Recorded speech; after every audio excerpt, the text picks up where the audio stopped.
1920s, thanks to the colonies in the French colonies, the French Muslim, majority Muslim colonies that had served in World War I on behalf of the Allied powers. And that mosque represents for me something very important, which is that when we imagine our, quote-unquote, our civilization as separate from, quote-unquote, their civilization, we are imagining a history that never existed.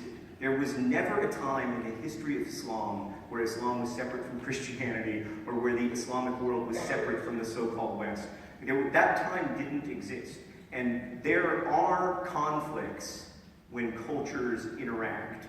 There are also other things when cultures interact, right? There is also richness. There is also interaction. There is algebra.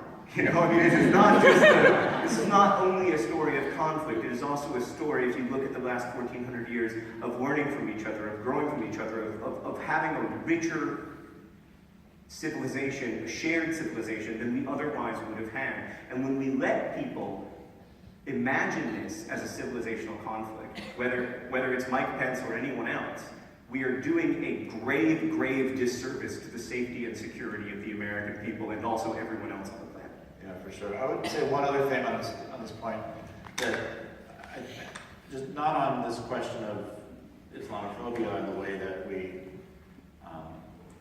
improperly conceptualize this other, but about immigration more broadly. You said something really important. There was embedded in what you said a very important point that I think indicates how poorly we mischaracterize the immigration discourse in America. You made this point about Indiana as the loser because it loses a family that would have come and enriched life in Indiana. So here we are in Illinois, and there's a strain of criticism of Illinois that goes like this. Hey, it goes, look at the interstate data regarding moving. Calculate how many people leave Illinois and how many people come to Illinois, and you'll find that allegedly, so it's said, a lot of people move out of Illinois, and that's proof that Illinois is bad. And the life in Illinois would be better if we had more people moving to Illinois from other states, goes this argumentation.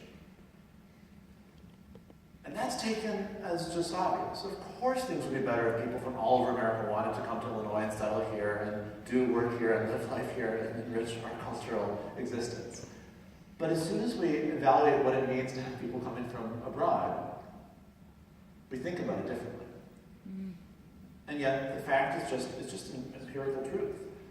The community becomes not just more culturally vibrant. We don't only have more people to engage in discourse and rich lives and learn from one another, we become more prosperous. And it's in fact the mark of prosperity that people want to come. And so any discourse about immigration that pits this concept of welcomingness against prosperity is getting it exactly wrong.